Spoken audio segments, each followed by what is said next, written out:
Okay, good evening.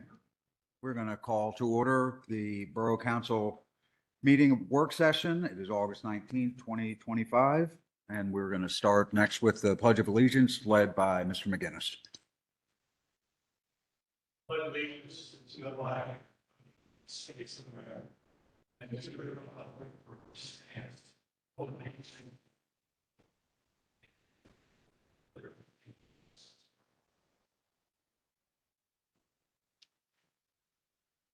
We have a few announcements this evening. First, a public hearing on August 20th, 2025 at 6:30 p.m. to adopt an ordinance to provide for regulations and restrictions for the sale of dogs, cats, and rabbits within the Borough of Westchester. Next, we have a special meeting of the Borough Council on August 28th, 2025 at 6:30 p.m. to consider awarding a bid for the Gay Street closure project. And lastly, we held an August 6th, 2025 executive session to talk about personnel matters. Next, we'll have comments, suggestions, petitions by residents in attendance regarding items that are not on the agenda. Please be advised all public comment has a 5-minute limit.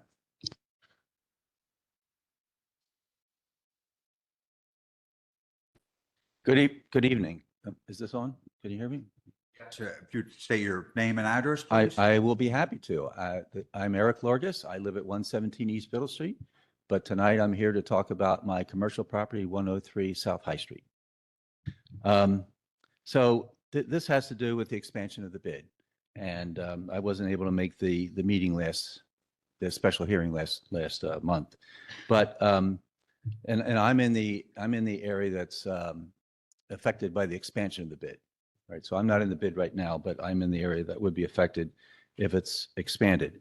I feel that the bid, by trying to fold the expansion into the reauthorization, is making a mistake, because they've created a scenario where even if all the parcels in the expansion area voted against it, that would only amount to 24% of the total vote.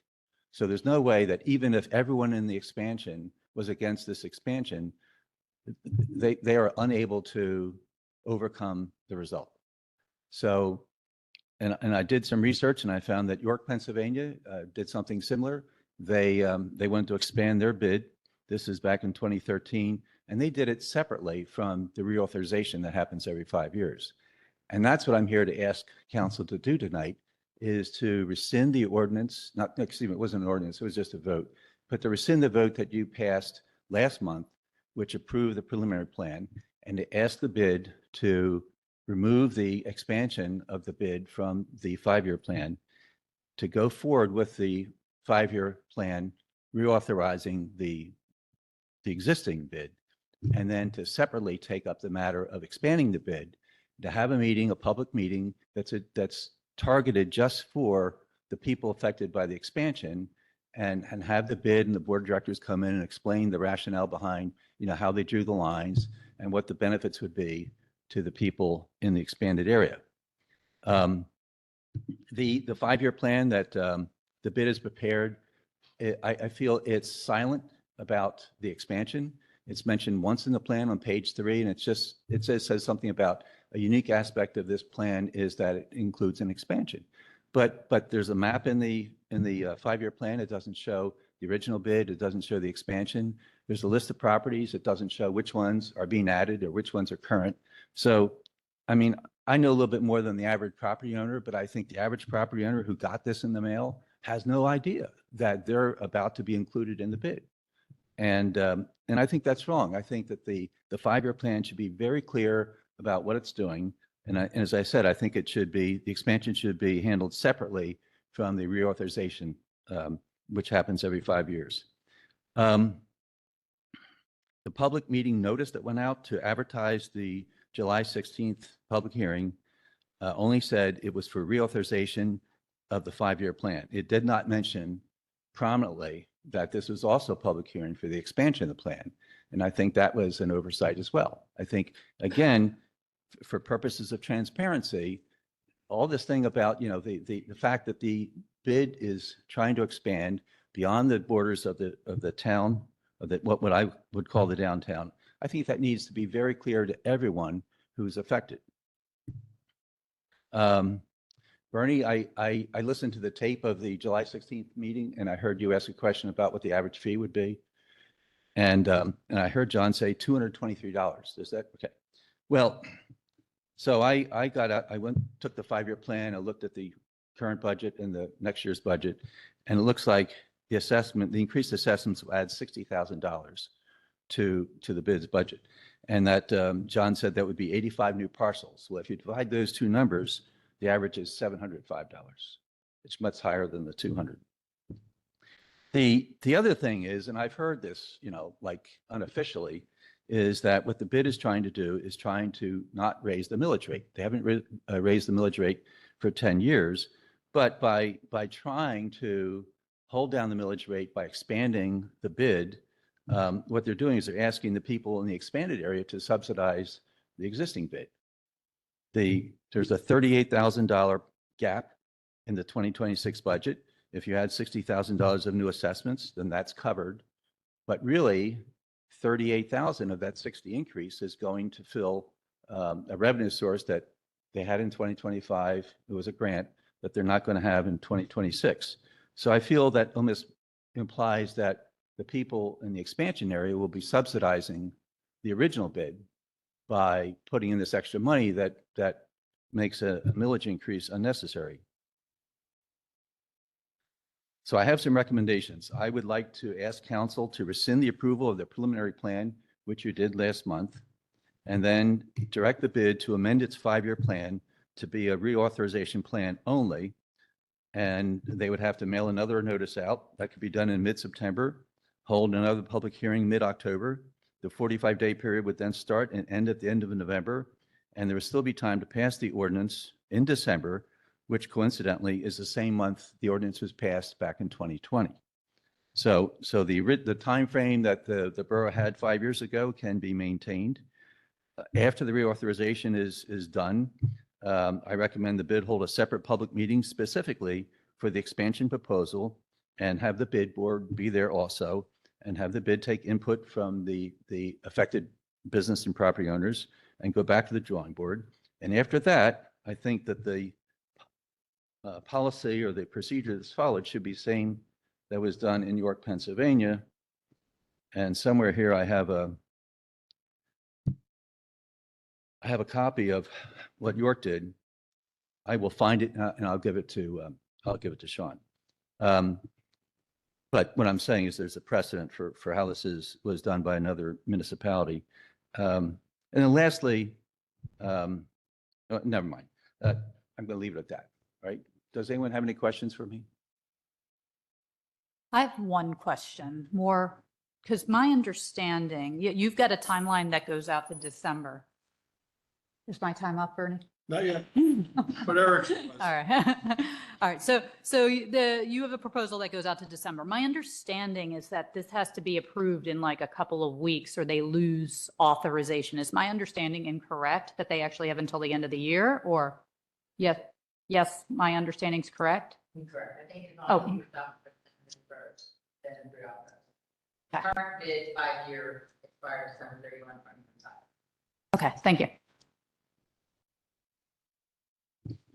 So obviously, this is not on the agenda. We won't be taking any action on this evening. I know that, but I have to bring, I care about this and I think there's some other property owners do. And I've started reaching out to property owners and I found the first couple I've called have told me that they're not they're not in favor of the expansion either. I don't know how many, I have no way of knowing how many are in favor, how many are not. But I will say that this 5-year plan that was mailed out doesn't make it obvious to the person who receives it that they are about to be included. If they are someone in the new area, they're not going to know just by getting this plan unless they leaf all the way through to the back and see their parcel listed. So I'm sorry to beard you with this conundrum, but I think that if we don't do this and take a second look at it, what will happen next June is when the bills go out because the bid sends bills out in June for everyone in the area, and people will be getting bills and they won't understand why they're getting a bill. they won't know that they somehow just became part of the bid. Appreciate your comments. Okay? All right, thank you.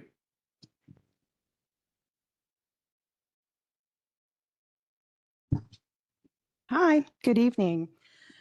My name is Courtney Finneran. I live Maryland Ave, Ward 7. Lisa's my rep. I'm going to read a prepared statement and then I'll Ms. Courtney, what's your exact address? exact address, 501 South Maryland. Thank you. So I am going to read a prepared statement and then I will leave you with a copy so you can have that.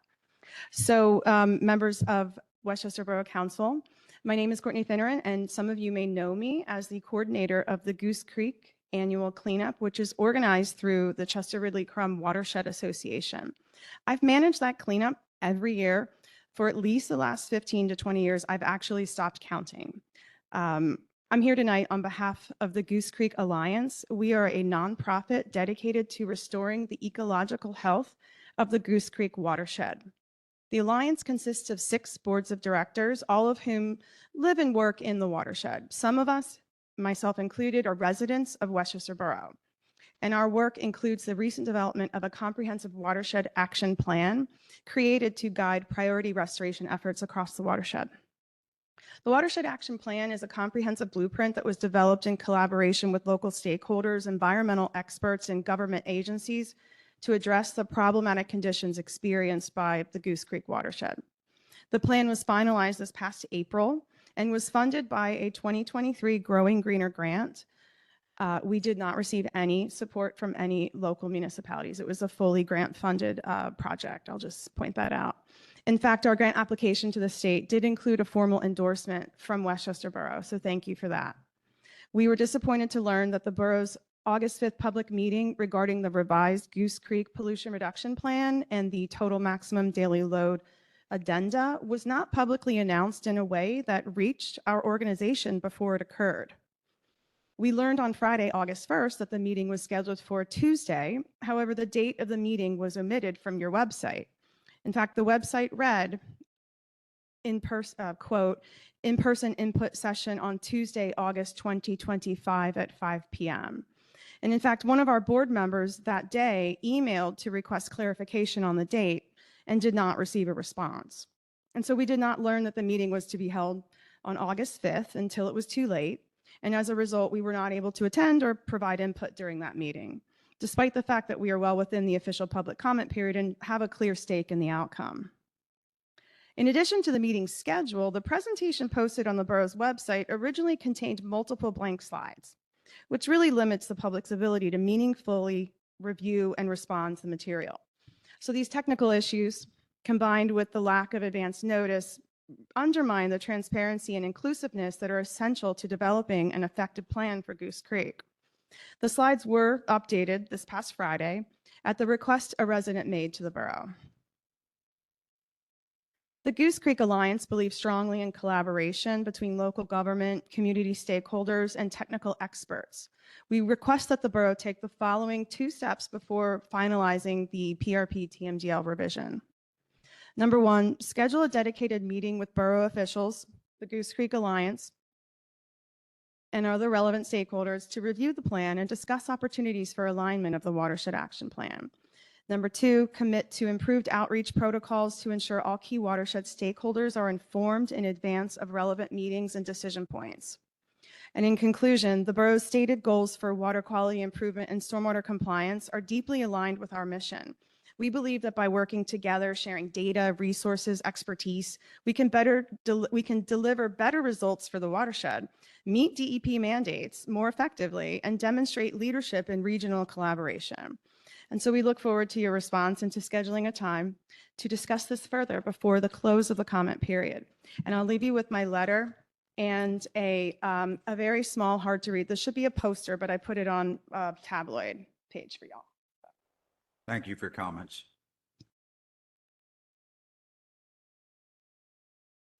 Additional comments from the public? Okay, seeing none, we'll move on to reports and presentations. Yes, I am. I realize council has before them tonight as far as business. You may recognize me. I was here on the July 16th meeting. My name is Bob Hall, Robert Hall. My property I represent is 116 South High Street, which we've owned, I think, since the early 80s. You heard Mr. Lorgus describe in quite good detail as to his homework assignment. I had brought up at that meeting on the 16th of July my concern about equity, about being a fair arrangement as far as how the assessment was going to be applied or has been applied, because the assessment really has all the framework of a tax. So with that said, my biggest concern back then, as it is now, is pay your fair share. Under the current arrangement, as would continue with the 85 new parcels, residential area of a building is excluded. Yet we all can argue, I think successfully, that tenants are in this town because of the quality of life that downtown provides, which is a great achievement. You have a lot to be proud of here. And the bid has a lot to be proud of. So my complaint is not that they haven't done their job, they have. My concern is equity, balance, that everybody should pay the area that they have because they're all getting revenue from the rents that they're getting because of that area.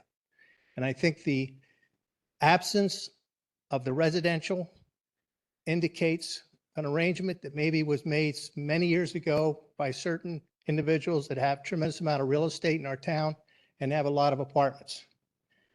And I don't see that as fair. And a quick statistic, if I wish Mr. O'Brien was here. I think he's on vacation, so hope he's enjoying himself. The long story short, if what I understand from numbers I've seen from him, if you took the existing parcels, which is like 263, and you removed that exception, it generates around $94,000, which I'm sure you already knew about. The assessment of the 85 new parcels with the residential is 54,000. Now, I'm a math type person. I'm a business owner of my own right. I realize you need to, when you have a deficit that you're looking at, good business people look for solutions and a remedy. To me, it makes more sense to take the direct property parcel owners who are deriving a benefit from bids activities, that they pay their fair share. As for my own property and tenant, they see no value of the bid, and I'm going to have to, of course, pass on my assessment into them in the way of their rent increase, which is not a happy thing for me to do. So I would recommend consideration of an amendment to the past renewal to allow time to look at that particular reason why those that have residential exposures are given that gift. And I think if you were to take it away, they're not going to get up and run out of town. They're going to stay here. But it would give you more revenue than you embarking on adding 85 new people, most of which have properties that are very distant from downtown. So I thank you for this opportunity. I congratulate you again for what you've done. I was born, I grew up here. You folks have done an excellent job. And my desire is not to say anything derogatory to the bid, because they have done a great job and I wish them only the best. And you have been supportive of that, so I thank you. Thank you for your right. comments. Appreciate it. You're welcome. Any additional public comments?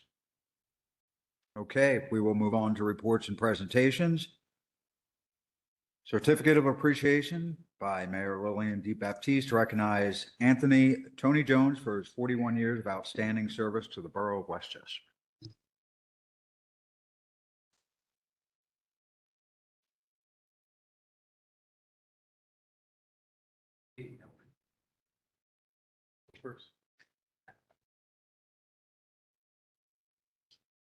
Good evening, everyone. Don Anderson, Westchester Borough, Assistant Director. Wow, Jones, oof, man. When Tony first came to us, well, let me say Jones, hold on. Mayor of Westchester. I'm sorry, Lillian, but we always refer to him as the Mayor of Westchester. Anywhere you saw Tony, Tony was in a group of people he always had a nice conversation going on. Tony's one of many, I should say. 41 years of service. I can just say, wow, what a remarkable achievement. I remember when I was hired in 1998 as a driver laborer. Jonesy was one of the first coworkers I worked with.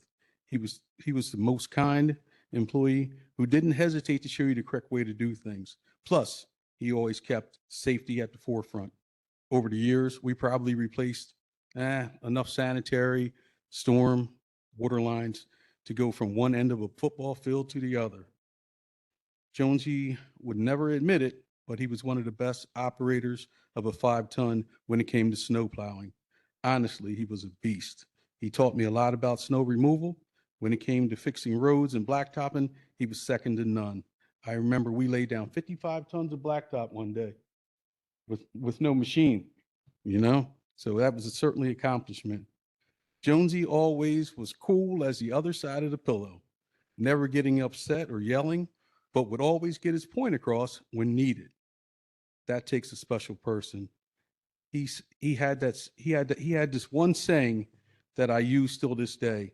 I'm always going to take care of number one without stepping on number two. His positive attitude was what I admired the most. When I was promoted to management, Jones wished me well from the first time. From the first time he would stop by my office and let me know what needed to be changed. That was the type of person Jonesy was. He wouldn't embarrass you in front of the group. He'll let you know, hey, we got some issues here. You need to get it straight. So I respect that about him. And I'll leave one quick story about Jonesy that's kind of funny. Normally during rain events, we'd always have our guys out cleaning inlets and stuff like that because we knew the rain was coming. So Tony and another employee who already retired, his name's Vic Swisher, every time I'm out and I'm looking around to see what's going on, they'd always call me over. Come on out the truck, we want to talk to you. Later on, I found out that it was a running joke amongst these guys. They wanted to see me get soaked in the rain every time. So this is what Jonesy would do. He was a really good guy. Jones, you done an outstanding job, and you can never be replaced. Now it's time to grab your fishing pole, enjoy your retirement. You earned it. Thank you, Tom. Thank you.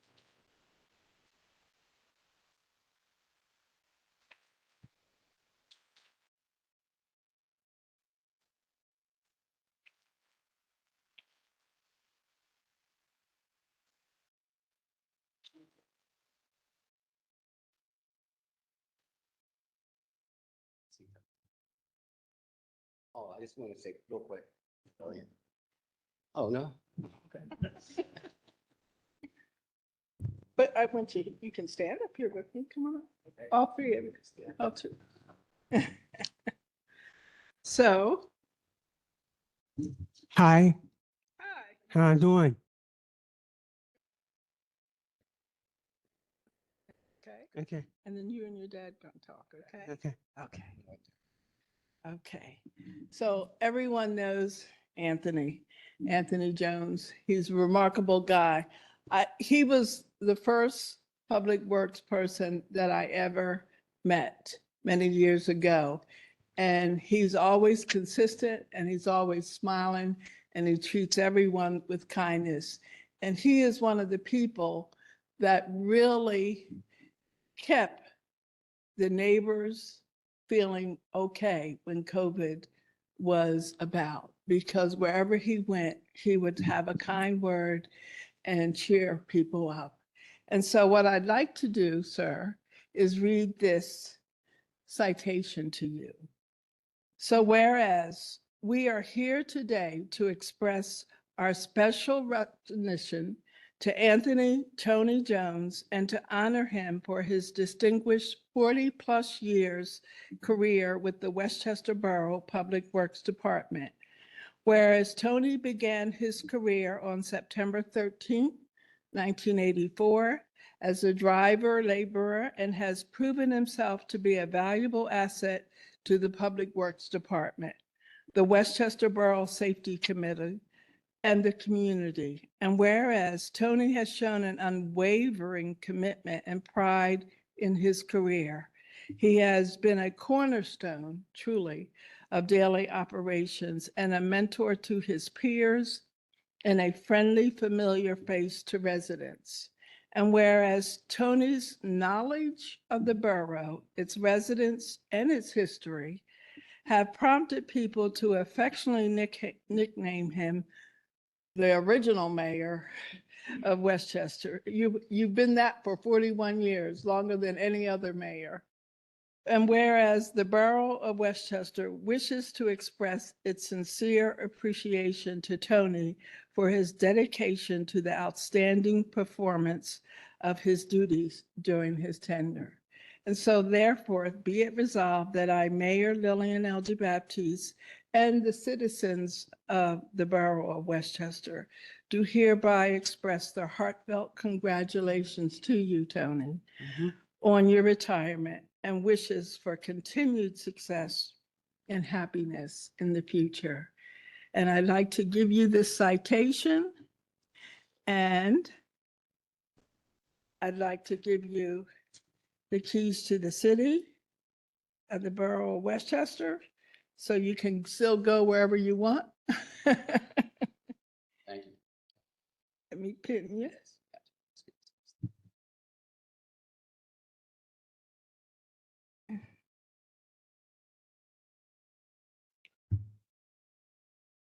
And we want to say a heartfelt thank you to you and your family, because without the support of your family, I know you have two sons and one couldn't be here today, but we're so happy that Junior is here with you, because it was your wife and your sons that allowed you to be out and about Westchester like you were. And so this key is for your son. Thank you. Okay? Thank you, Tom. Thank you. You're welcome. You're welcome. And this is for you.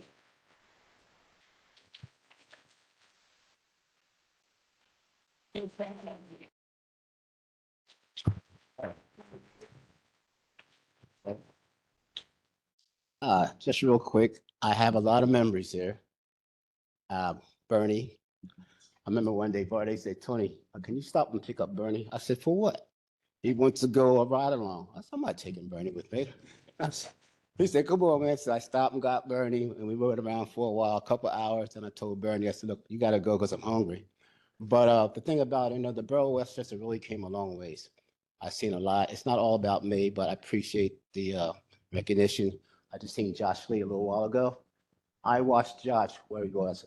One day he was getting drilled by a lieutenant downstairs, and I'm standing there, and the lieutenant said, Tony, he said, I got to do what Josh got to do. I said, don't put me in this mess. But I want to say, giving the police the recognition, these guys really cleaned this town up, the new and the old, and so Borough Council. But I want to thank everybody I work with here. I'm going to miss you all. I still see you around. Say birthday, Don, Encouragement, Gil, Techies over there, Billy here. Okay.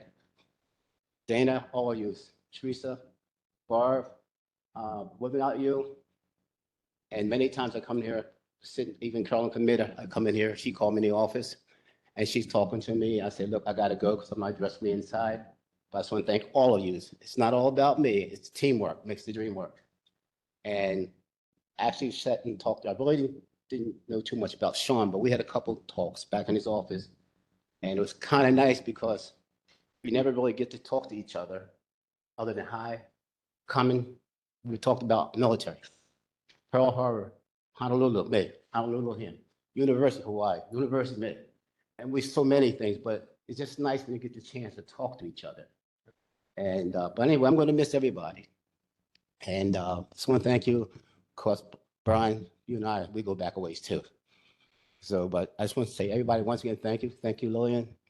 And I wish you all the best. Okay? Appreciate it.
Okay, everyone, let's move on to old business.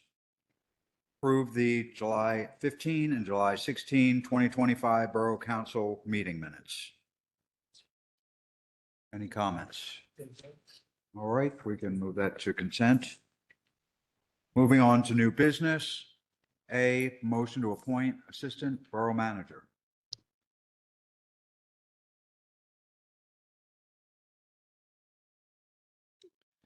Good evening. Kind of a tough act to follow, but this is another important moment for the borough and its development. I just wanted to thank council, first of all, for supporting this decision as it's come through executive sessions, and we've talked about this organizational change. The position of Assistant Borough Manager was filled most recently by me in 2021. And that allowed me the opportunity to work with the borough manager at that time and learn about the organization prior to his retirement at the end of 2021. Kind of set me up for a smooth transition, and I think it worked out well for the borough. It was an important step for my professional development here and benefited the borough in a lot of ways. After being here now 4 years, I think that the organization needs a full-time assistant manager, not just in the year before a manager chooses to retire or move on, but as a vital part of the management team. I can think of two main reasons for wanting to do this. First, to assist the borough manager with sharing the burden of supervision. I have 11 direct reports. There's 135 employees in the organization. I have 7, 8 bosses, and I have 20,000 people I got to look out for when we're thinking about decisions. So it's a lot to shoulder. The assistant manager can push organizational development initiatives forward, such as our communication, customer service plans, and participate in key decisions about personnel, organizational planning, and finances. And secondly, the selling point to you, the elected officials of the borough, is that it creates important redundancy in a key leadership position, protects the borough's the future, and allows for smooth transition of leadership. Coaching and promoting key people to important positions like this is the foundation of good succession planning and good organizational resilience. So great things do take time. So I do like to plan ahead. So I'd like to forward to you a motion to appoint Ramsey Reiner as the Assistant Borough Manager in Borough Westchester. I think she's a great choice to partner with me in leading the borough. She brings energy, ideas, positive attitude, and effort. All things that I admit I occasionally lack, which makes us a good team. She embodies the culture I want to promote. So that's why I want to promote her to this important position. Thank you. Thank you, Mr. Metrick. Is there any public comment? Okay. I guess I'll start by saying Ramsey, well deserved, earned. It's been really cool to see you take on so many things, and really a lot of it not so much not by asking, but you just sort of rolled right into it and knocked it out of the park in so many cases. So congratulations. Any other comments?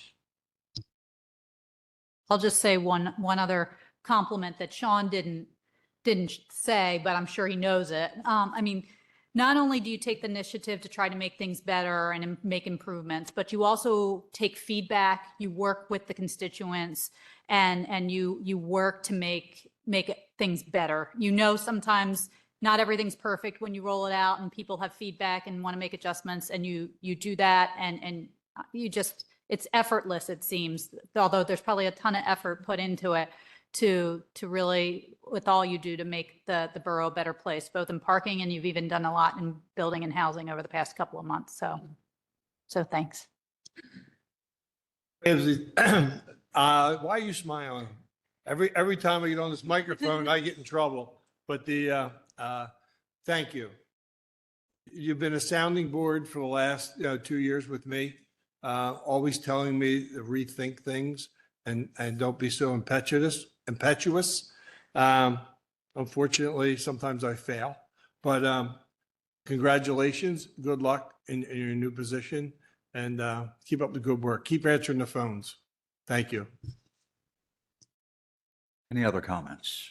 I'll just say congratulations. I think, I gave Ramsey a shout out probably a month or two ago, acknowledging all the work and commitment that she put into making the borough a better place, at working with her peers, her coworkers, the borough manager, council, and really met the challenge that I think challenges, I should say, there wasn't one, there were several put in front of, and job well done. Congratulations.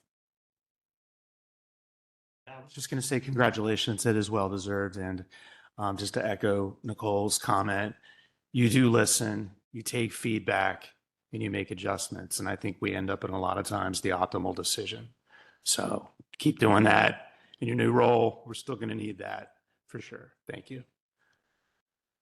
Ditto. And with that, I want to make a motion to appoint Ramsey Reiner as the Assistant Borough Manager of Westchester. Second. Mr. Metric, is this something we move to consent? We all agree to, right? Thank you. And I'd like to say from all of us, you're good anytime 8 different people agree that you're good.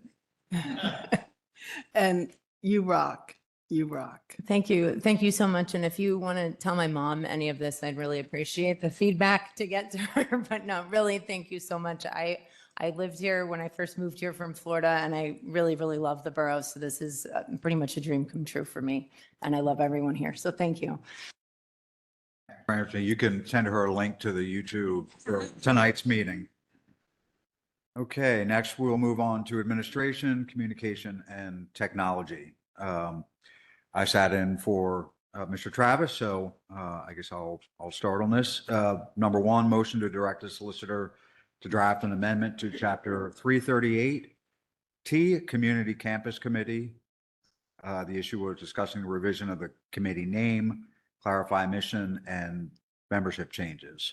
The committee recommendation was to approve all requested amendments with the exception of the committee name, which should remain as and will include the tagline, Westchester Together. Any public comment? Okay, council? All right, we'll put that on consent, please. Next, we have a motion to approve the memorandum of understanding between the Borough of Westchester and Pennsylvania Solar Center.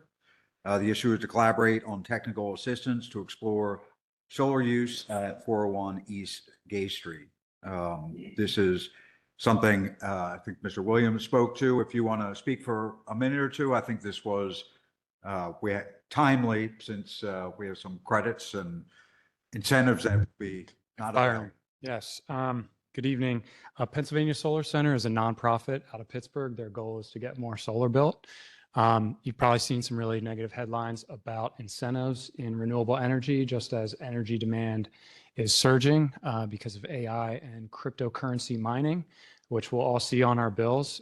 It's getting harder to build forms of energy that don't create pollution. So there is a window to get projects done. They have to be materially started under construction by next summer.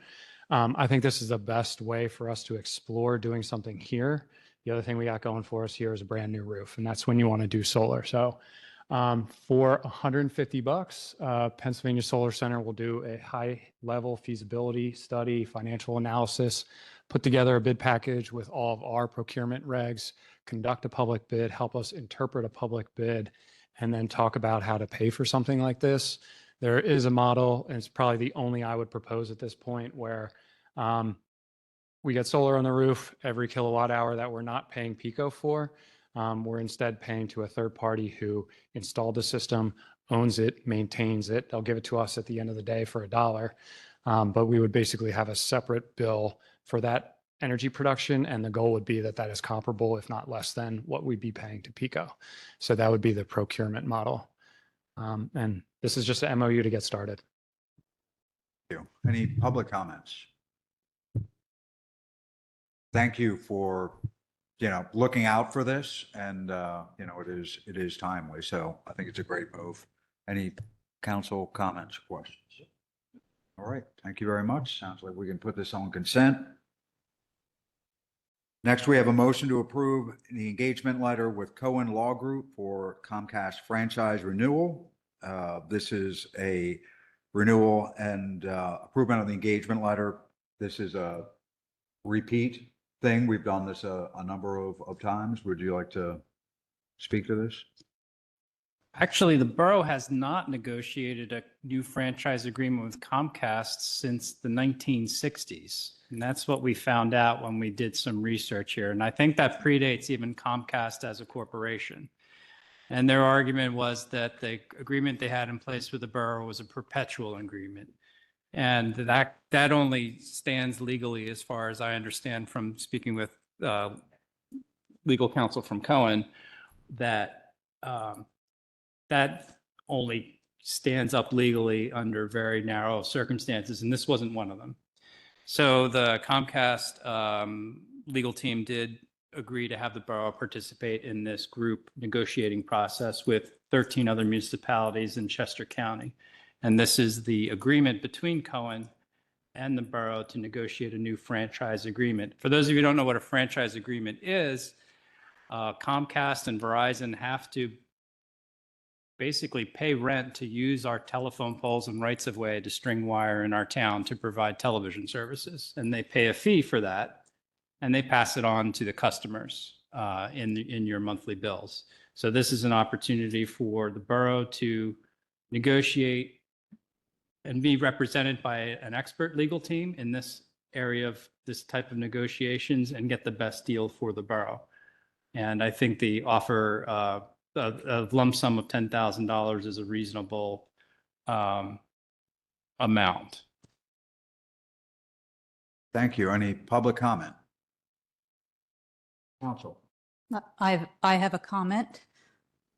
I didn't even realize I was doing this, but as you can see here, I have my Comcast mug because I'm a Comcast employee. So I just want to recuse myself from this vote. So I don't know if we need to separate it out tomorrow night or something from the true consent agenda, but It's up to you. I don't think you need to recuse yourself from this vote is to hire Cohen Law Group. It's not to approve the actual franchise agreement. I think it would be appropriate for you to recuse yourself from that, but this is just to retain a consultant that's going to negotiate on behalf of the borough. So I don't think that's a conflict of interest. It's up to you. I don't know. And I didn't ask anyone at Comcast. So let me just step out because, yeah, okay. So is this an item that would have to be separated? Okay. All right. Council, any other questions or comments? All right. With the exception of the recusal, put that on consent. Next, we have a motion to appoint the borough manager as a voting delegate and appoint an alternate delegate to serve on the resolutions committee meeting and annual business meeting of the Pennsylvania Municipal League. This would confirm the appointment of the manager and appoint an alternate delegate. I'm assuming that alternate delegate would be a council person or? Yeah, it has to be an elected official. So the borough is a member of the Pennsylvania Municipal League, and they are essentially a training and lobbying organization. They lobby Harrisburg for legislation that benefits local municipalities. One legislation, for example, that Westchester might be interested in, and that I raised at the last conference, is a bill to allow for state funding to help with municipalities that have a large amount of county or state facilities within their jurisdictions. In other words, nearly a third of Westchester Borough's property tax base is owned by either the Commonwealth or the county, right? But we still have to supply 100% of services. And there's legislation in the House, in a committee, that would support a revenue stream to help municipalities like Westchester. That would be the kind of thing you would want your lobbying organization to advocate for to get further up the agenda in Harrisburg. And that's all I know about how Harrisburg works. So pardon me, I'm not a legislator. I don't understand what goes on up there. I'd have to talk to some of our people in town who do know how that works. So this is an opportunity to weigh in on the resolutions committee, which will convene October 2nd at Pennsylvania Municipal League's annual conference in Erie. So you get to go in remotely if you want to, get the resolutions and vote on the what will be the legislative priorities for Pennsylvania Municipal League to pursue in the coming year. Erie sounds like a fun place to go. Who wants to volunteer? Not me. I'm not going to Erie. You can join this session remotely, which I plan to do. So I assume at this point we should appoint, discuss. To send 2 names to Pennsylvania Municipal League before the end of this month to be able for us to participate. And do we need to publicly appoint that individual? Okay. So I guess we should have that discussion. Who would like to volunteer? I'll volunteer. Okay, that's Yeah. easy. There you go. Anyone object? Any public comment? Okay, sounds like we can move that to consent with Sean as the voting delegate and Mr. Travis as the additional alternate delegate. Thank you. Next, discuss the interpretation of the Pennsylvania sunshine requirement for residents in attendance regarding items not on the agenda. The issue is the purpose of the agenda item, who is for, who it is not for, and second, reasonable amount of time allotted to this item. So at issue here, and Kristen, you may correct me if I'm wrong, is that we have between the language of the Pennsylvania Sunshine Law and our home charter, the definitions of citizen versus resident. So essentially it's up to council to make a decision. That's what we're here tonight to discuss, whether we are good with allowing public comment from those who are not residents. I will start by saying that I'm all for anyone from the public making a comment that has business with the borough. I don't really see any reason not to. We have the tools at our disposal as the chair or whoever is the chair, if it becomes disruptive, to handle that. So I don't really see a reason not to allow public comment. We have rules in place to state your name, your address, and what the topic is that you're here to discuss, and it should be pertinent to the borough, the business, and I think that pretty much wraps it up. So we'll open up to council. Thank you, Mr. McCoy. You have a comment. Of course, I always have a comment. Today is Tuesday, correct? Yeah, I have comments on Tuesday. Earlier today, I sent an email to our solicitor asking our solicitor to help clarify some information for us. And I'm going to read it because it's a lot easier to read and I won't mess up the words. I asked the solicitor, I said, I believe our policy states that anyone requesting to speak during the borough meeting, they give the following information prior to being acknowledged. Can you clarify? The solicitor sent, and I gave 3 points. State your full name, your physical address and municipality, not your mailing address, and reasons for comment. Can you please help clarify and clean up the confusion? Mr. Metrick, Mr. Travis, Mr. McCoy, and Ms. Simone got an email, along with myself, from the solicitor. And this is what we have received, and Kristen's here tonight. Bernie, I attached the relevant section on the Administrative Code 3-15, which states that citizens or taxpayers who wish to be heard or to address the chair shall state their name, and address for the record.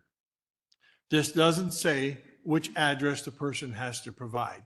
So I asked for you to give your full address and the municipality that you're from, but the solicitor said that's not important. Here's the meat of the reply back from the solicitor. The issue is that this section and section 214 of the Home Rule Charter do not define citizen. However, section 214D says that it is an intent of the Home Rule Charter that all provisions of the Pennsylvania Sunshine Law shall be adhered to by council, including but not limited to open meeting and public notice. Reading the section and section 315 of the Administrative Code together, the solicitor interpreted the word citizen to be the citizens of the borough. Obviously, council has the right to allow people who are not citizens of the borough to also speak if they so desire. The Sunshine Law sets forth the minimum standard for whom must be permitted to speak. That's from our solicitor today, the 18th of August. That's my comment. Thank you. All right, may I speak? You may. All right. I'm going to latch on to the last sentence that you read, that we have the ability to make our decision ourselves, that the written law is the minimum, the bare minimum, but we have the opportunity to decide how to interpret that bare minimum. Personally, I'm a little saddened by the fact that we are having this conversation regarding discriminating against people that live slightly outside of our 1.8 square miles. These people are our neighbors. They are our friends. They are patrons of our restaurants, our retail, our nonprofits, and other businesses. They support our other businesses. They pay taxes at our restaurants. They pay taxes at the pump for our liquid fuels that pays for our roadway improvements and other improvements. They share transportation with us. Their children go to school with our children. They all have a value to this borough and add value to this borough. And my belief is that they also can add value to this borough by coming to our meetings and in free form at any time when we have the opportunity, whether it's at the beginning or during, agenda items or what have you, they should have the same opportunity to comment. We don't have a problem. We don't have excessive commenting from people showing up at our meetings. If we did have a problem, maybe a different conversation, but we don't. So I do not agree with discriminating against people that live outside our 1.8 square miles. Now, on top of that, I do want to address a couple of comments that came up last week as I watched the meetings, because some of the comments and the concerns from my colleagues had to do with time. The concerns were that sometimes there are hot topics, I'll call them hot topics, where a number of people come to comment on things and it takes more time than the usual. There's, a few of them lined up. You said people lined up out the door for one thing. It was an agenda item. They didn't quite line up out the door. That was a little bit of a hyperbole. But nonetheless, there are some topics where there are a number of people that want to make a comment. So I say, let's just action our time boxing, which is what Patrick kind of alluded to earlier. We have rules in place. We have the 5-minute rule. If we want to adjust the 5-minute rule down to 4 minutes or something like that, I'm cool with that. But we have that rule and we just need to enforce it.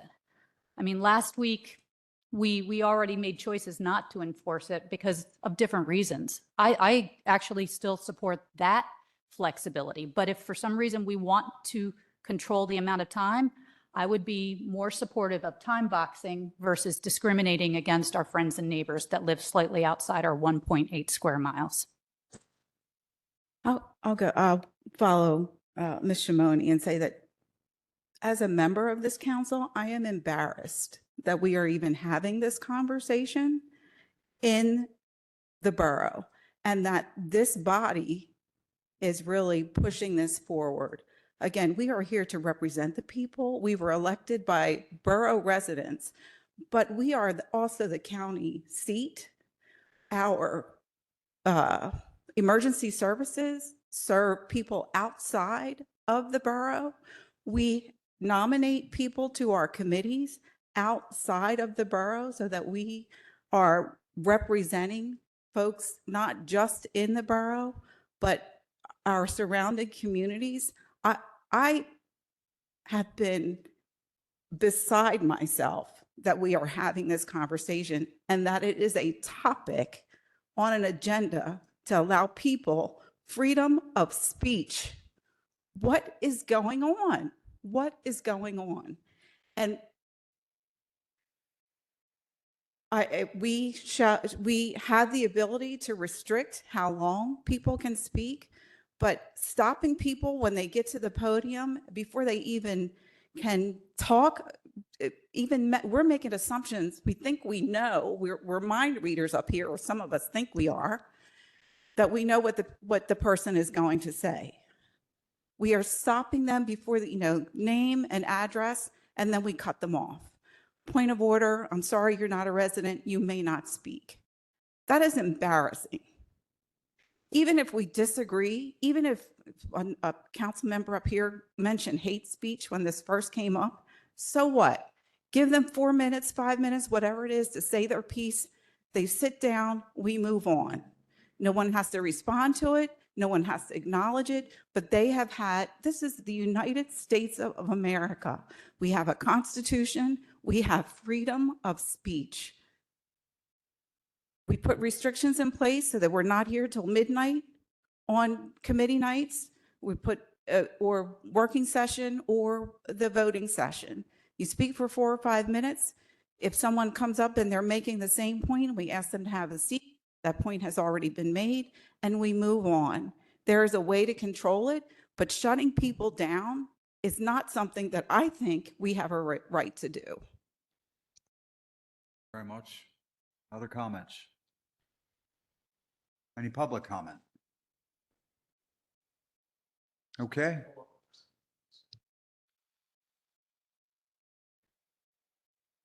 Hi, Lisa Kearns, 300 Black West Biddle Street. I've already spoken a few times about this, and I've listened carefully to everything you all have said, and you've all reiterated so much of it tonight, and I appreciate that. So I'm just going to highlight a couple of things and throw in a couple of new thoughts.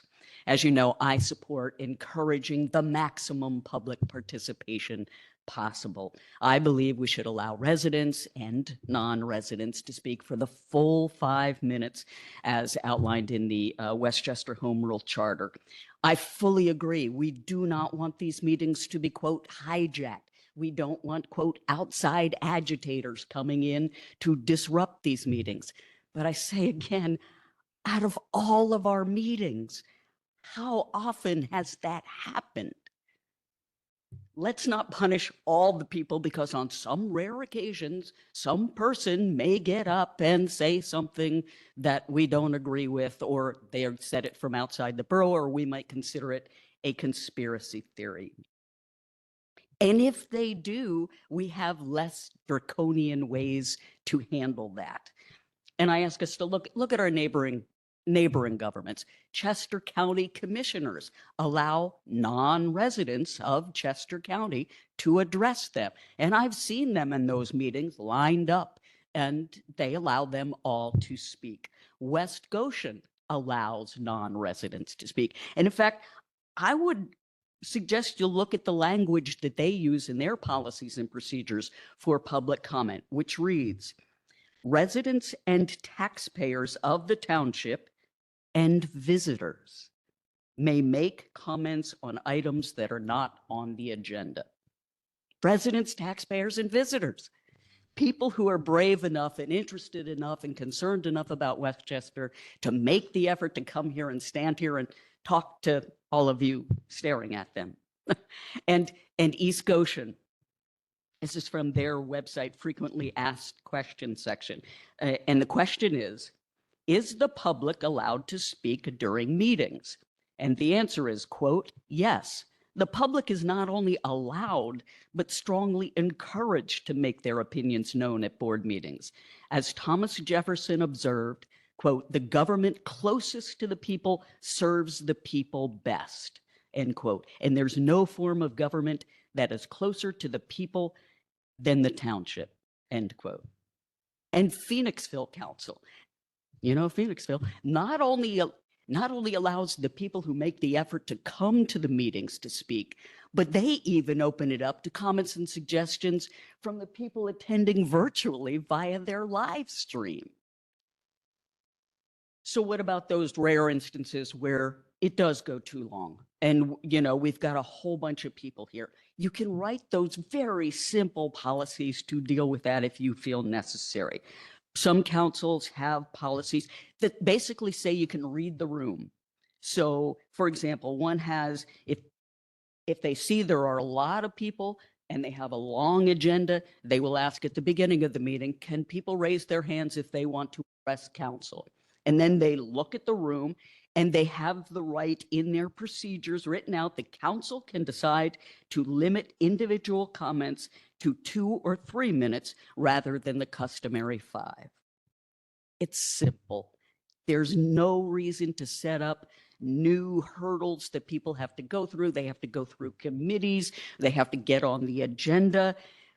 There's no reason to do more than we're already doing. As Nicole said, there's just not this burning problem that we have to address. And maybe I'm fighting extra hard for this because of the times in which we live, where our representative democracy in some places feels threatened. You don't want to do anything that even smacks of authoritarianism and limiting the voices of the people. Fight for a government by the people and for the people. So my suggestion is simple language like let residents, taxpayers, and visitors speak for a maximum of 5 minutes, with council reserving the right to set additional time limits should the size of the audience or the complexity of the issue require that for the smooth conduct of the meeting. That's it. Any questions? So, Mr. McCoy, just wanted to make one additional comment. Because this became a hot topic, as Ms. Simone mentioned, we get hot topics from time to time, and sometimes we feel like we cannot control the audience. And I think that's probably the undercurrent with why this came up in the first place. We talked a lot about this, and I think we've exhausted it. And the reason this came up in ACT is to see if we already had what we needed to have in place to be able to control decorum, to deem something out of order if we needed to. And that would be, you know, if representatives from outside organizations came in to try to hijack our meeting, or somebody was trying to make, you know, primary purpose was basically self-promotion or some sort of publicity that was unrelated to the city's business or surrounding area. I think that we've discussed this enough at this point, and we don't need to move this any further. That would be my recommendation from the ACT committee. And I don't know if we need to make a motion or how we end this conversation at this point, but I feel like we've exhausted it all. Well, minimum requirements, which is residents, strong feelings that we a border, and those borders are invisible. They're not walls built around the borough. Shared services, issues that we share in common with neighbors, like Westchester University's big plan that they have. We need to hear from, you know, about traffic, especially the things that we're all going to be affected by. Goose Creek flood mitigation study and all that stuff, that affects quite a few neighborhoods. So I feel very strongly at this point that we need to end this conversation. We have the tools that we need. We've looked at them, we've done the work, and we can just retire this at this point. But this is a policy. So if we want to rewrite the introduction to our meetings to say residents and non-residents, seems like it would be appropriate so it doesn't come up again, so that it's established policy. I would agree. Like, I'm okay. Do we need to make a motion to put that on consent or something? I'm not sure. Why don't you, since it's not specifically, I mean, you could have the committee determine what you want to say. Motion that we would put on the table would be Do we need a motion to direct the solicitor to create an additional policy or clear the one up that we currently have that's already in our home rule charter? Yeah, I think you can't change your home rule charter. It's really just, that you're interpreting the word citizens to be a broader citizen, not just a citizen of the borough, which I don't think you need to amend anything in either section that I cited in my email to Mr. Flynn. I think that under the Sunshine Law, you have the right to establish reasonable rules and regulations for the conduct of your meetings. And I think that putting it on the agenda as to who would be permitted to participate in the public comment is fine to do that. So I think the suggestion of residents, taxpayers, and visitors is straightforward enough. I don't know if you already have a established policy. I don't think you do as far as the time limit. If that's something that you want to adopt, and maybe you do, it's already in there. So, yeah, and maybe add even more flexibility, saying that, the read the room rule, so to speak. I liked that idea as well, that, if there are, on certain occasions, the president has the discretion to limit to less than 5 minutes, something like that. I think is there additional public comment, by the way? Okay, so, so we can make that, put that on consent to make those changes, or is that something we have to take to? I mean, Might as well. I mean, right. Yeah, I think if your consent, if what you're consenting to is what we just said, that the agenda would declare residents, taxpayers, and visitors are permitted, and that I don't know if the agenda has the 5-minute rule, if that's in another policy document. 5-minute rules in the admin code. The 5-minute rule's on the agenda. If you look at tonight's agenda, you'll see the 5-minute rule. Okay. The 5-minute part? Okay, I didn't see that part. So, well, you can't amend so I still think that you can, if you wanted to, have the policy be that the president has the right to limit it less than 5 minutes if circumstances warrant that, based on the audience participation, the length of the meeting, length of the agenda, that kind of thing. So that can be stated on, like, as an asterisk on the agenda. Okay, so we can move that statement to put on the consent for tomorrow evening. Yeah, I mean, do we have agreement? Yeah, I don't think we have agreement on adding additional audiences. I think we were trying to determine whether or not we needed a policy in place to restrict certain outside. And I don't think we do need a policy for that. We do not, but the purpose of this change would be to make it clear that, I mean, 3 of us are leaving in 6 months. So it's clear to the next council, policy is residents, visitors, non-residents. Are we saying we put it on discussion and we have the same discussion tomorrow to vote on? Is that where, To vote on separately. yeah. I heard we don't have consent, so. Well, wait, so yeah, so the consent would be, do we modify the comments section to say comments, suggestions, petitions by residents, taxpayers, and visitors in attendance regarding items that are not on the agenda? And then please be advised that all comment has 5-minute time limit at the discretion of the Borough Council President in times of, at times, I guess. Why don't we move this to discussion for tomorrow evening? And Ms. Camp, maybe if you could, you said it well, if you could repeat that, and we'll, that will be the motion we would make tomorrow evening to change that language. Okay, thank you. All right, next we'll move on to the Parking Committee. Okay. Yes, Yeah, Sheila's not here. Oh, yeah. And the motion to approve Johnson Controls Service contract, add Bicentennial Garage to current Johnson Controls Service contract for fire safety. I believe they support the other parking garages. Anything additional there, Ramsey?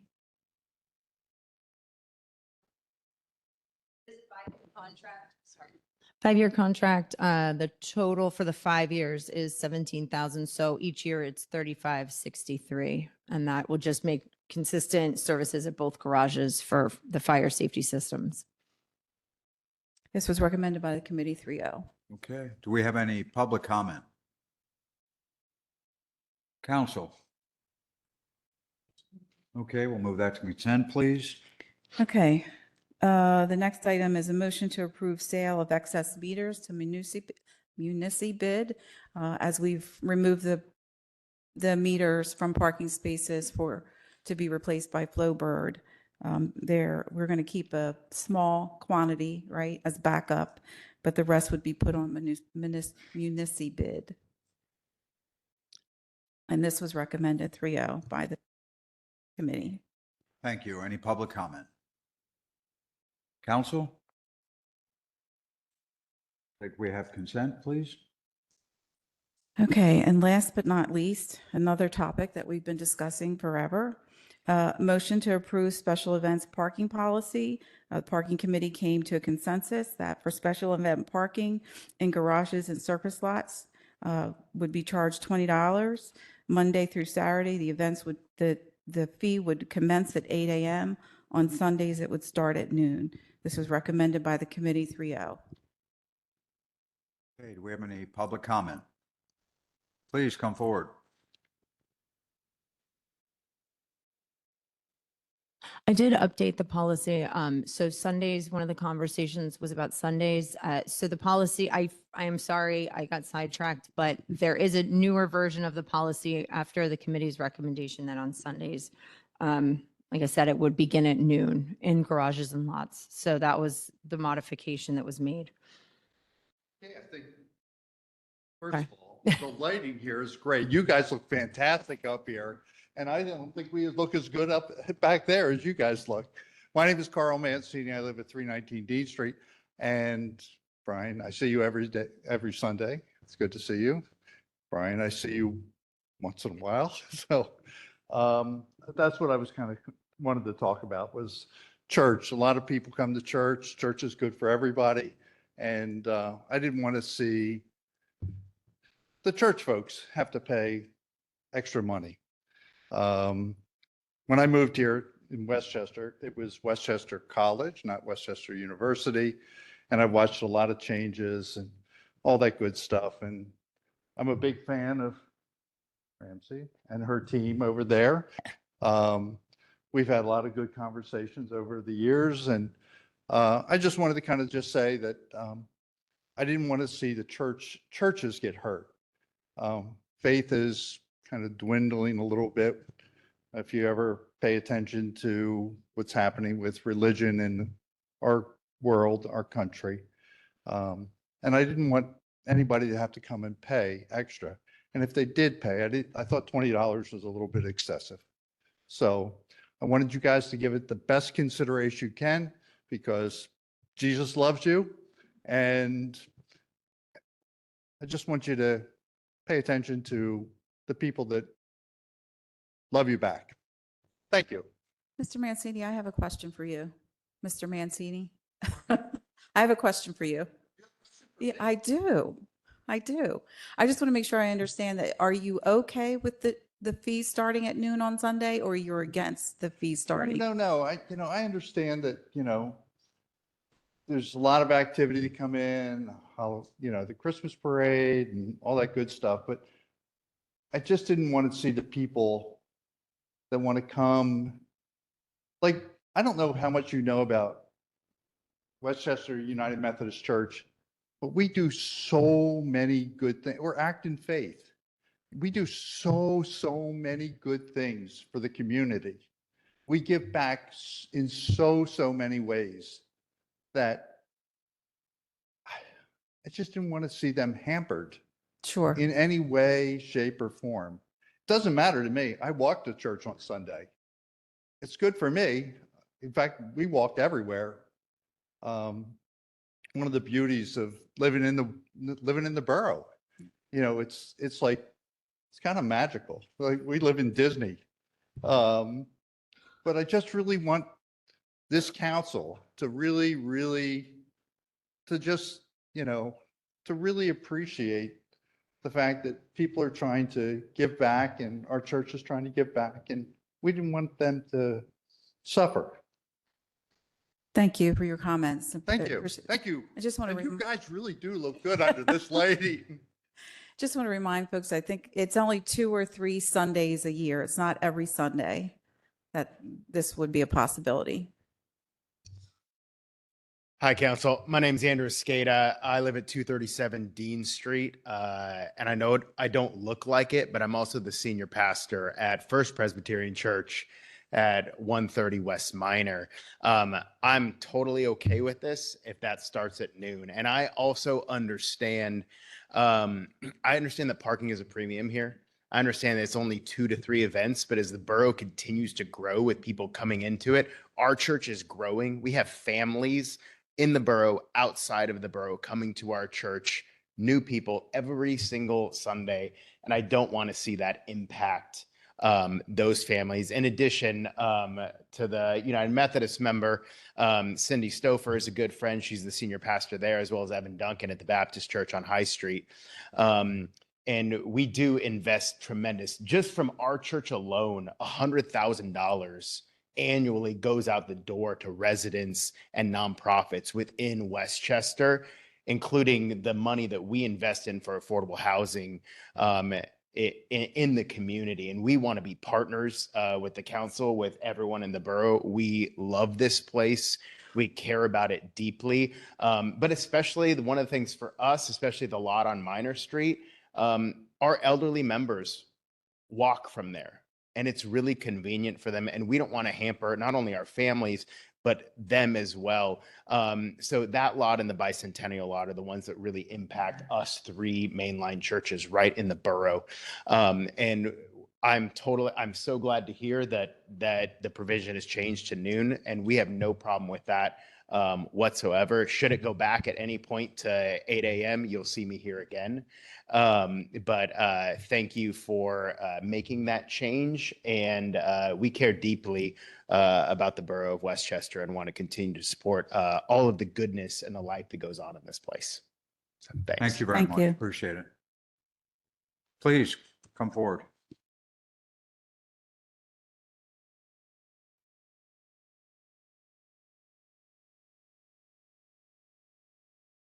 I'm Karen Herr. I live at 331 Dean Street. I've lived in the borough for 53 years. I've been in the borough for 55.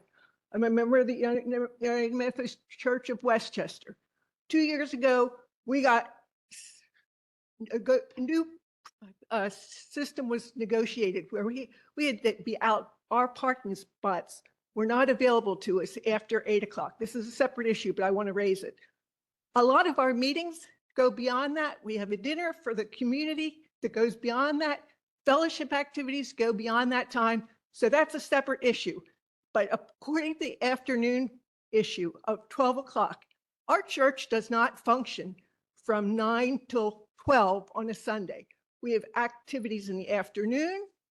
We have special things on Saturdays. We have a daycare center that comes and does things on Saturdays. Literally, our church functions all week long. We have a Sunshine Memory Cafe where people who have elderly people can come, and there's a program for that. Sometimes that happens on Saturdays. Even having an event in the community, we have 1 row of parking, 1 row that we have to, and we pay for that and they renegotiate it. That should not be taken away at any time. Not at any time during the week. We paid for that parking and it should be accessible. And churches don't run from just 8 to 12. I do the feeding program, Salvation Army 16 times a year and Safe Harbor 8 times, and not 12 times a year. And those programs are active at many different times. We paid for that parking. They should not take it away from us at noon, even for special. I mean, I go to the restaurant festival. I understand that there's things there, but our 15 parking spaces are not going to inhibit that. I do not believe that that should be withdrawn from our church. Does anyone have any questions? I'd be happy to answer any questions that you have. Okay. Thank you very much. I just want to say there's no intention to modify the existing lease or, to take any of the existing parking spaces away during a special event. So Sundays were not included because Sundays are in the lease because Sundays are an unenforced day. So I just want to be clear that we can still work with the hang tag system that we have for any special events that take place during this. And I think even the Christmas parade will be affected by that, but I think that's something that we can easily accommodate. I also just want to say, this is a policy, and I think that this will maybe be a work in progress. I don't expect it to be perfect. I would love it to be.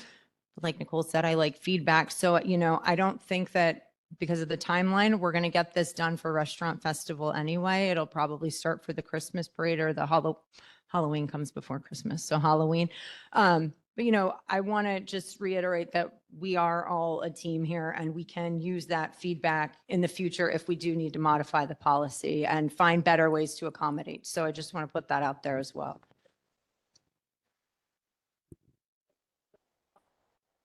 Whatever your lease says, then I would not modify that. Sundays are different, but yes, because I just mean for the 3 special events a year that take place on Sundays. There's no lease for those 3 days. That would not start until noon. If you have a comment, if you step forward, please. My name is Corey Smith. I work at the United Methodist Church of Westchester. I do not live in the borough. But there's another congregation that meets in our building, El Buen Samaritano Church, and they meet Sunday evenings at 5 o'clock. So on those 3 Sundays, would they not be would they have to pay $20 to come to church? There's no lease for those days, but I do know that you have parking behind your Yeah, we have facility. seven parking spots, Right. and there's, at least 50 people that come to worship that on Sunday nights. So I don't think they'll fit in 7 spots. Like I said, this is a work in progress, and I think we try to do the best for the most here. So I don't have a perfect answer for that. But if it starts at noon, I don't have an answer on how we could accommodate that at this time with this policy. But again, it would be planning accordingly for the 3 events that we have during the year.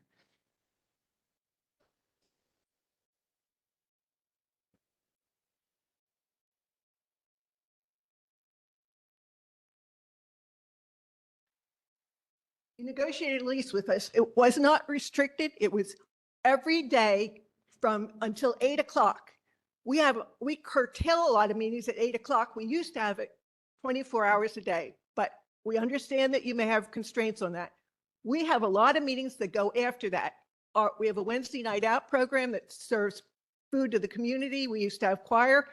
All those things have had to be adjusted to that 8 o'clock time. Now we're being asked to adjust a different time. We negotiated that. That should stand. That's all I can say.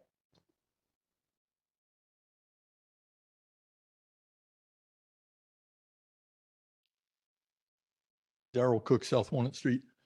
How will the parking be enforced on October 26th, the day of the Halloween parade? Entrance to the garage?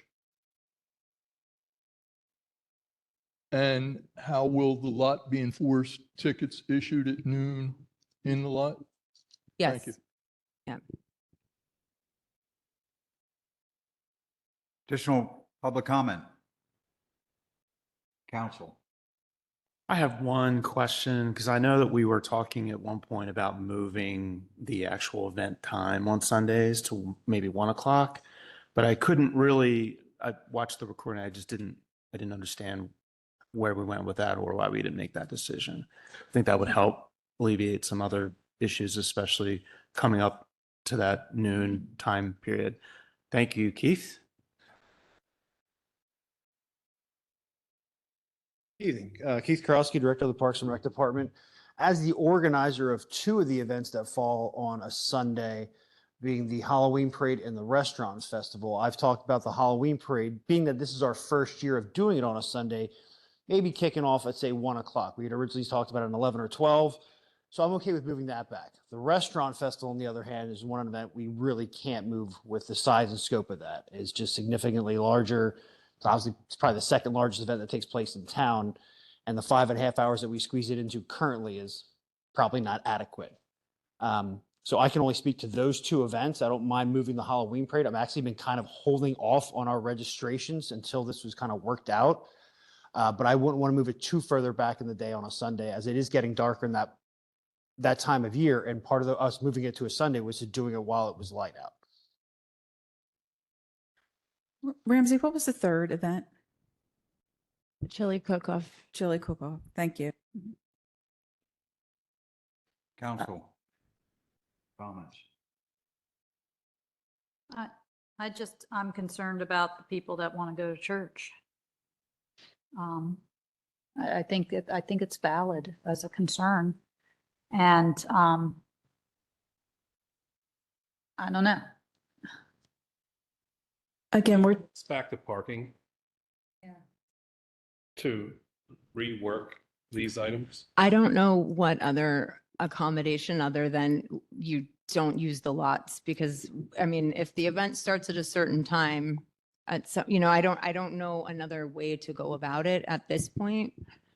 Is there any way that they could receive a special pass?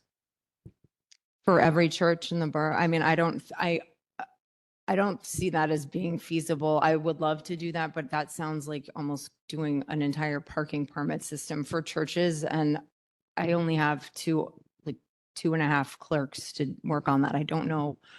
I don't know, maybe, but I don't have a good answer for that. Would it be possible to only have the fee for the garages starting at noon and not do it for the lots? I mean, obviously, we're giving up revenue, but we're talking about 2 days.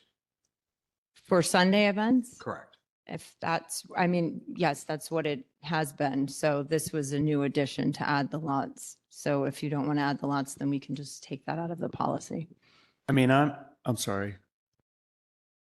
Leaving the lots, gives that option for church folks to be able to park for free as they have. I realize it also would allow people that are visiting to use those lots, but keeping it at the garages still gives us that opportunity to have the special event fee for the folks that use the garages.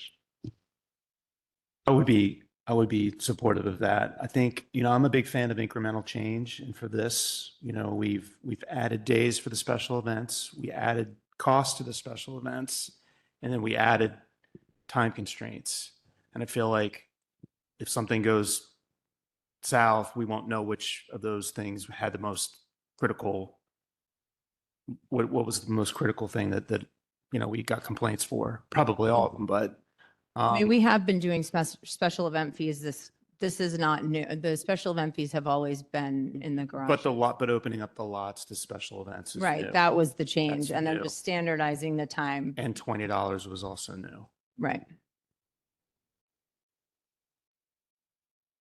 I guess the other question now I have is, if church starts at 5 and an event starts at 1, whether we charge $20 in that lot or not, who is to say that the people that go to church are going to find a parking spot in that lot? Because the people that show up for the event are going to show up earlier than 5 anyhow.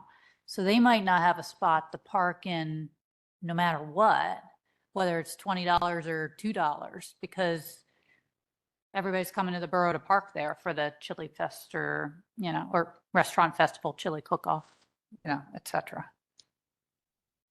That's true. I think we should table this back to the parking committee. I'm fine with that. Okay, we will move this back to the parking committee for yet another month of discussion about this. Thank you very much for your public comments. We have heard, and we will make a modification. Okay, moving on to the Public Works Committee.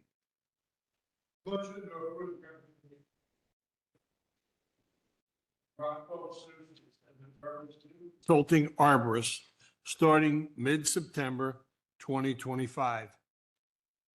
Our former arborist took a job at the University of Pennsylvania, and he's unavailable because he has a more of a full-time job. And The committee searched high and low to find a extremely qualified arborist. And Rockwell came to the forefront.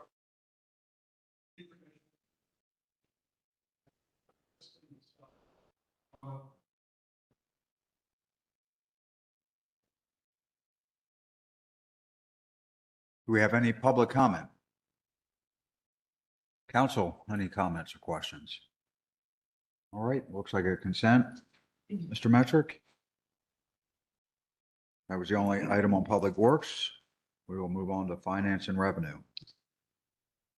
Motion to approve writing off internal due from account balances in Fund 07. Fund 07 is an active fund, is no longer an active fund, and liabilities due to other funds need to be extinguished.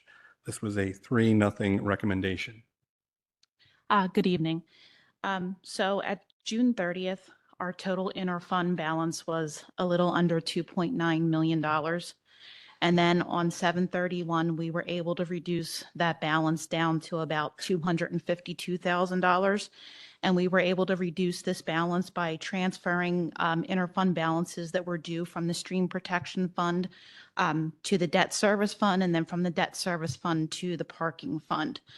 At July 31st, we still have a balance due in the interfund activity in the Recreation Fund of $189,100. This has been an ongoing balance since the year 2016 through around 2020. And we have been trying to chip away at this balance, each month, but the issue in this fund is that the fund doesn't have enough cash in it. At July 31st, the fund only had around $5,000. So obviously that's not enough money to satisfy this debt that is due. Just a little history for people that may not be aware, due tos and due froms. This activity generally occurs when a fund pays an invoice or an expense on behalf of another fund. So in the case of the Recreation Fund, the General Fund, the Parking Fund, and the Capital Fund all paid expenses on behalf of the Recreation Fund. A due from balance is an interfund receivable, and a due to balance is an interfund payable. These are both balance sheet accounts, and the meaning behind that is balance sheet accounts, their balances move forward from year to year. And the only way that you can extinguish those balances either you move money to reduce that liability or that receivable, or you write the balance off. A summary of the fund. This fund did originate back in 2016 under the previous administration. The fund was established as a special revenue fund. The revenues were from event fees as well as a transfer from the general fund to support the operations and the payroll and the capital expense. This fund is no longer active, and so that means there's not enough cash in the fund to get rid of these liabilities, and we don't expect any more money to come into that fund. My goal this year is to have the due tos down to as close to zero as possible each month, but by year end, when we do submit our financials to the auditing firm, all balances will be at zero. And with this request tonight, we will absolutely meet that goal. Are there any questions? I do think one thing that Sean clarified last week, that just to clarify that this fund can't go completely out of commission is my understanding because of the fee and lieu that are out there. So we did speak about that, and I think there was a misunderstanding, both of us. We are accounting for the recreation in lieu of in the capital fund. So when we do budgeting, there will be a transfer from the capital fund into the general fund. So we did communicate about that. Any public comment? Thank you, Barb. All right, thank you. Any council comments? Just a question on that last question that Nicole had. Are we going to eliminate this fund then? It seems like, okay, all right, that was it. Thank you. We can move back to consent, please. All right, motion to issue a request for proposals for pension plan actuary services. This was at the request of the Pension Plan Committee, recommending a review of the services, the 3-0 committee decision. Thank you. Any public comment? Council? All right, we'll move that to consent, please. Motion to approve 2025 Westchester Preservation Awards sponsorship in the amount of $900. This was a annual sponsorship that we have been being a part of in the past. As you can see, there is the information on the screen there. 3-0 committee recommendation. Any public comment? Council? Okay, move that to consent, please. All right, motion to approve the purchasing requests for items 1 through 10.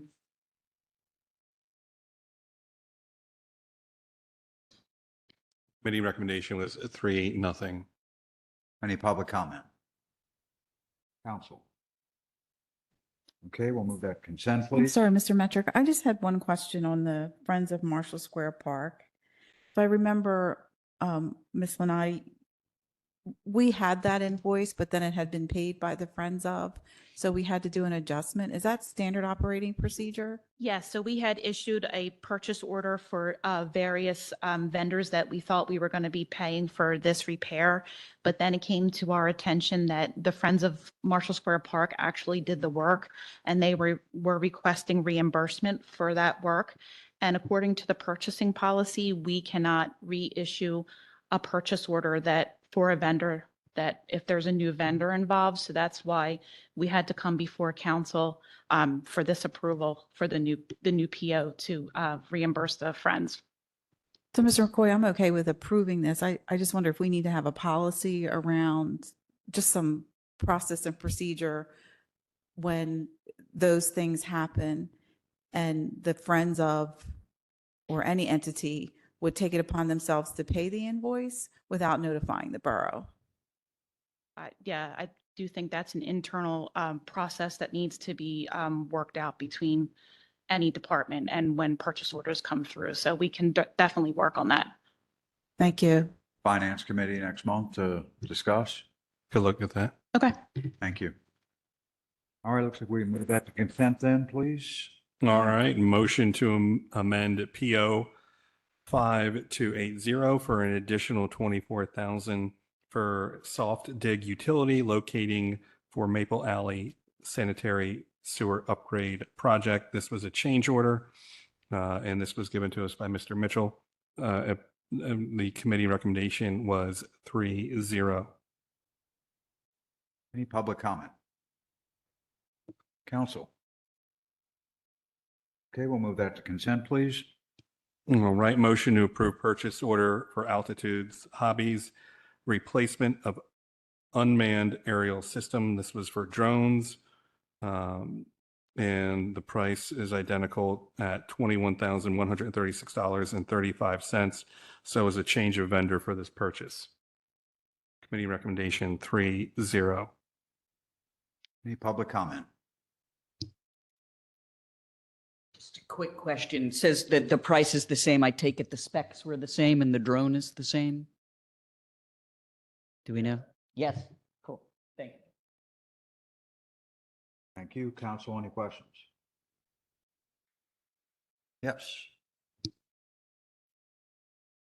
Kyle Hudson, Westchester Chronicle. If the price is the same, the drones are the same, why do we choose a different vendor? The states here the vendor is no longer fulfilled the order, but let the chief explain. Yeah, my understanding is that, not my understanding, we did have a PO for a particular vendor. That vendor didn't have this in stock. Current situation with the economy, tariffs, et cetera. We were able to find a vendor that matched that price. My understanding is that the borough's rules prohibit switching a vendor's name on a PO without permission from council. It's actually something that maybe in the future we should look at, because the time delay between us finding out it was not in stock And now getting it through council with a new PO might in fact prohibit us from being able to get it from this next vendor, and we may be back next month, but I'll let you know that. But yes, everything's identical as far as specs, price, et cetera. Thank you. Council, good? Yeah. Move back to consent. And we'll move on to public safety. Okay, item number one, motion to approve Domestic Violence Center of Chester County Purple Ribbon Campaign. This was approved 3-0. They're seeking permission to tie purple ribbons along Gay and Market Streets for Domestic Violence Awareness Month in October. This is something we've done for the last several years. Any public comment?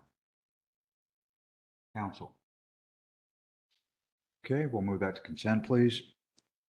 Second item, motion to approve special events application for the Westchester Library Book Sale on October 4th. Again, the special events application was presented and it was recommended by the committee 3-0. Any public comment? Council. Okay, we'll move that to consent, please. Move on to smart growth.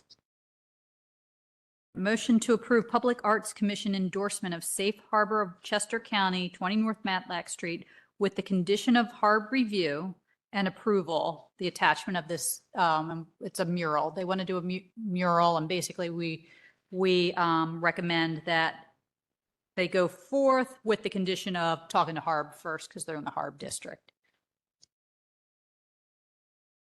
Okay, any public comment? That's cool.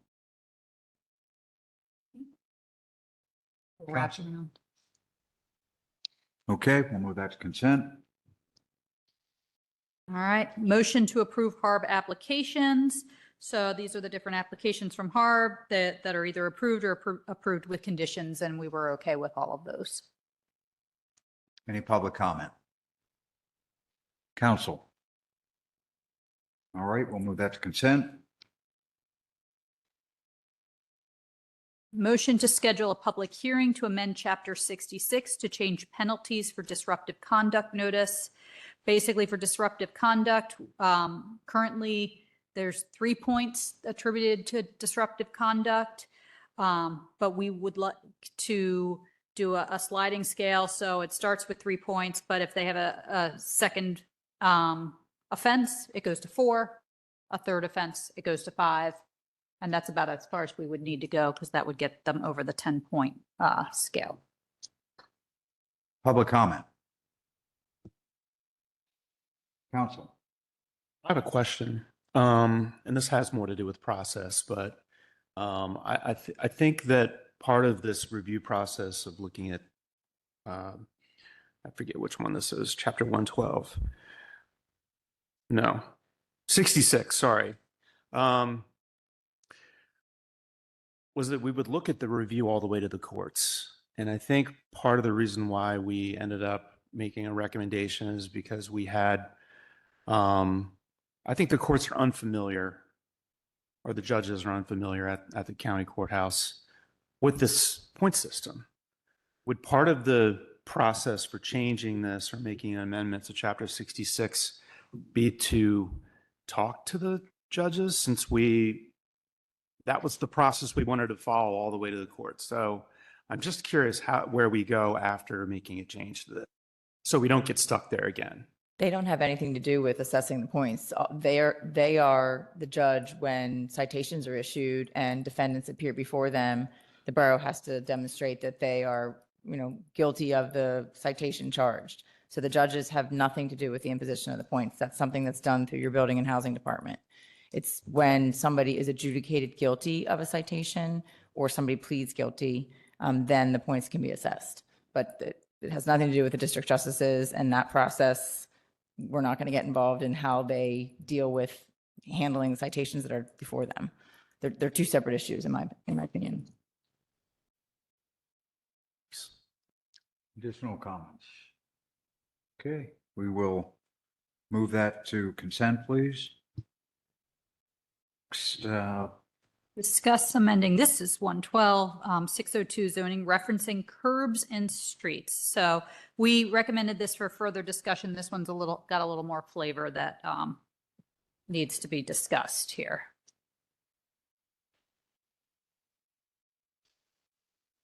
Good evening. My name is Aaron Fluck, and I'm the new director for the Building, Housing and Code Enforcement Department. This occurred in front of you. You'll see a staff report that goes into a little bit of information, both in where this would affect change or amendment to 112-602 ONP, General Regulations and Design Standards for Parking. It arose with a couple of properties where they have parking lots that need to be separated from the street by a curb, a 6-inch concrete curb, or as otherwise designed in 97-29, which is our Saldo subdivision and land development ordinance that deals with streets. The problem with that is that the definition for street also includes, if you look on the second page, it'll have a definition, or third page, excuse me. Well, where the heck is it? Sorry. Definition: street, a right-of-way intended for the general public use to provide means of circulation for vehicles, pedestrians, furnishing access to abutting lots. The word street includes the words road, highway, avenue, boulevard, lane, and alley. The issue arose with some of the alleys in our jurisdiction having limited access or restricted space, and concerns from the Public Works Department in regards to the safety of snowplows and other equipment that they might use, or other equipment that might be used for emergency access for our fire services and our ambulatory services. So there was a discussion in regards to that, but unfortunately the way that the ordinance is written, it is required that any such parking area shall be physically separated, and that in the Saldo it also states that all streets are required to have a curb. Now, when we went to Smart Growth, they had asked us for pictures, and I did go out and provide you with some pictures and some information in regards to how things are occurring in the district. And if you look at the second page, the two left pictures actually show a curb system being installed in the correct way as the zoning ordinance requires, and the right two show an incorrect way of doing the curb system. I can't tell you why they were done that way. It was before my time, my 21st day here, so running joke. But I wanted to give you a comparison as the way it was supposed to be done and the way it is done. And we did actually come up with an example of some language. Now, granted, this would be the solicitor's determination as to how to do the language, and I'm sure it's not going to cut the mustard, but it's just briefly would give the zoning officer the ability to waive that statement for specific reasons, and we can come up with other, conditions that might require that. But one of them would be at the request of the borough's police or fire and emergency services, and the second one would be if upon the review by Public Works, the condition or dimensions of alley may create or a potential hazard to pedestrians, inhibits accessibility, may damage borough equipment or vehicles. So it's covering some of the concerns that were raised with this ordinance, particularly with some of the streets. I did pick one particular alley to look at, and that was behind West Washington. At the beginning of it, it's very wide. This one is very wide. It's almost about 30 feet wide, but it has a lot of side parking off of it, and it's right near, I believe, where the Historic Center is. If the gentleman who was wondering why I was taking pictures and stopped me and asked me, he introduced himself as that, so I assumed that's what it was for. It's very wide at that area, but when it gets down to the other end, you'll notice that it goes from about 30 feet down to 18 feet. And at that point, it may get restrictive for putting snowplows and other things through. And if you have a heavy enough snow, they may not see the curbs and could potentially, have an inexperienced driver that may hit and damage equipment. So there are reasons for it, and the main reason for it is to prevent people from backing out into alleys, and to prevent people from just pulling out in alleys and people not seeing them and running into them. So it would be something where we would be looking at adding an amendment that would give us some ability to look into this and see if it's safe in that regard to waive it or not. Any questions?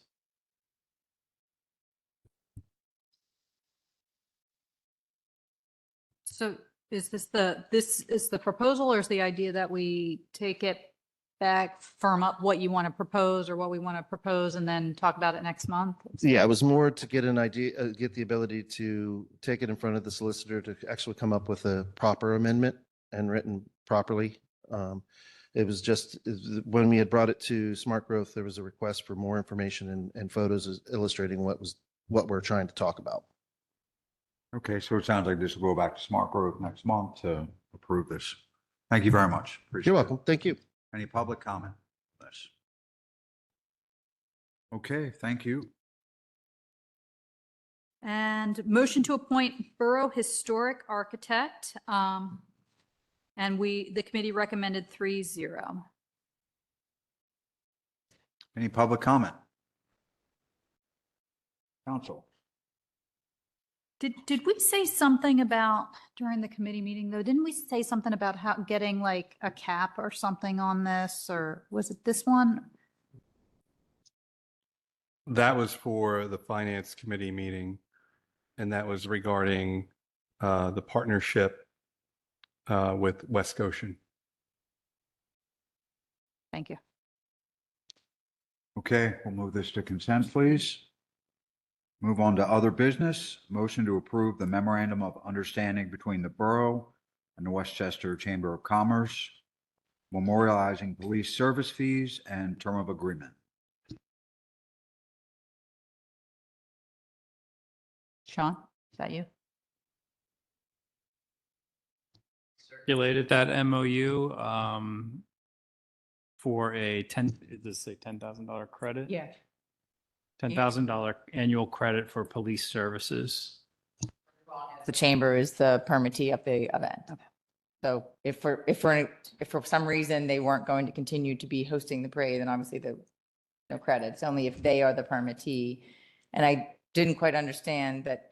I understood that you wanted that 10,000 to be for so long as the current collective bargaining agreement is in place, which I understand is terminating at the end of 2028. Sometimes those collective bargaining agreements continue because they're still working on them. So if, for example, in 2029, the new agreement is not in place, they'd have to come back and, renegotiate, because we won't, I specifically had an end date of December 31, 2028, not knowing what will happen with the collective bargaining agreement, but. So I think there was other feedback that I gave, because the way my understanding of the decision was the fees for the police up to 10,000 versus just a straight 10,000 every year. It was more, we're covering the fees, but up to 10,000. Yeah, not to exceed 10,000. So if their fees were 12,000, you would reimburse them 10. But if their fees were 8, then you'd only be doing 8. So Yeah. just read up to 10,000. Yes. Okay.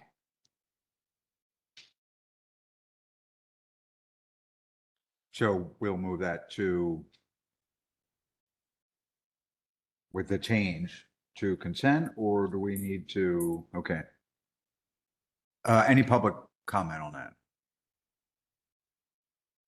Council, any other questions? Okay, we'll move that to consent with that change. Next, we have a motion to approve the rehire of a former Westchester Borough police officer. Congratulations, you've made it to the end. I'd ask council to approve the rehiring of a former police officer. I've circulated some information on that officer. His name is John DiBattista. He's a detective currently employed by the Chester County Detectives. He's worked with us. He worked for us for about 9 years, between 9 and 10 years, and he's been with the County Detectives Agency for almost 10 years. And to use his words, he'd like to come home. I'd welcome him home. He'd be a fine addition to the department, and a very timely addition to the department, because he'd be able to be here, be in uniform, be working almost immediately with, he comes with all the training that he has up there, all the training that he had when he was here. And we literally need to get him in some uniforms, show him to the police cars and get him out there. So I'd ask you to I guess, put that on consent agenda for tomorrow, so that we could draw up a conditional offer of employment and get him back. Certainly, if there's any questions, I'm happy to answer. Thank you. Any questions, comments? Any public comments? Okay, looks like we'll put that on to consent. Believe it or not, I think we are at adjournment. Yes, at 8:25. Thank you.